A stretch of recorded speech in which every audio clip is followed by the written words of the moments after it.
Shalom. प्रेरितों के कार्य की पुस्तक उसका 3 अध्याय और उसका 19वां पद कहता है, मन फिराओ और लौट आओ कि तुम्हारे पाप क्षमा किए जाएं, जिससे परमेश्वर के सम्मुख से विश्रांति के दिन आए। Repent and return to the Lord so that your sins are forgiven and the times of refreshing may come from the Lord. इस पद के अंदर 2 मुख्य बातों को कहा गया है। पहली बात यह कि जब हम मन फिराते हैं और प्रभु के मार्ग पर लौट आते हैं, तब हमारे अपराध क्षमा किए जाते हैं। केवल प्रभु यीशु मसीह का क्रूस के ऊपर बलिदान दे देने भर से हमारे पाप क्षमा नहीं होते हैं। वो एक प्रावधान है जो संसार के सभी मनुष्यों के लिए किया गया, लेकिन जब वे उस प्रावधान को अपने जीवन में लेना चाहें, उसके लिए उन्हें यह करना आवश्यक है। मन फिराओ और लौट आओ। Repent and return unto the Lord. और जब हम मन फिराते हुए परमेश्वर के मार्ग पर लौट आते हैं, तब हमारे अपराध क्षमा किए जाते हैं।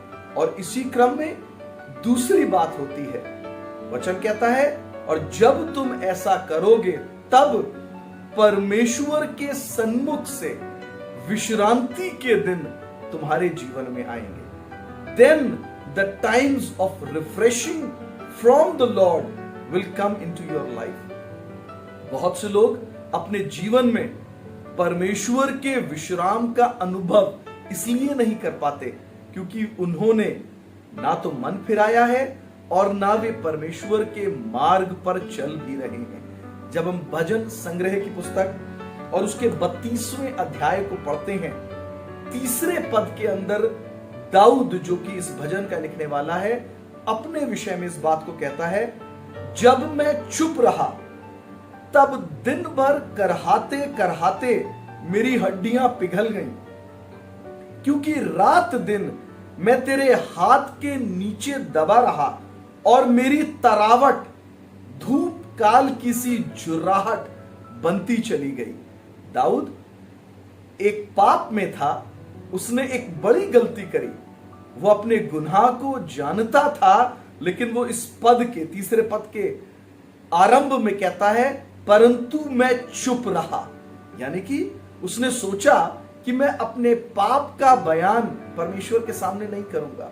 वो अपने पाप के साथ खामोश बैठा रहा, और जब वो चुप रहा तब वो कहता है कि उसकी हड्डियां उसके शरीर के भीतर पिघल गईं और उसकी तरावट झुर्राहट में बदल गई। यानी कि वो न केवल बीमार हुआ, लेकिन उसने अपने जीवन में से परमेश्वर की विश्रांति को, परमेश्वर के विश्राम को, परमेश्वर की आशीषों को धीरे धीरे खो दिया। लेकिन फिर वो 5वें पद में इस विशेष बात को कहता है, जब मैंने अपना पाप तुझ पर प्रकट किया और अपना अधर्म ना छिपाया और कहा, मैं यहोवा के सामने अपने अपराधों को मान लूंगा, तब तूने मेरे अधर्म और पाप को क्षमा कर दिया। सो वो कहता है, जब मैंने अपने अधर्म को छिपा कर नहीं रखा और मैंने अपने पापों का अंगीकार प्रभु के सामने किया, तब उसने मेरे अपराधों को क्षमा किया।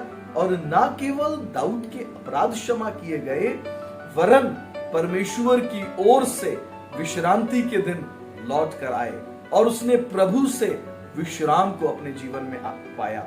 सो repent and return unto the Lord, so that your sins be forgiven and the times of refreshing may come from the Lord।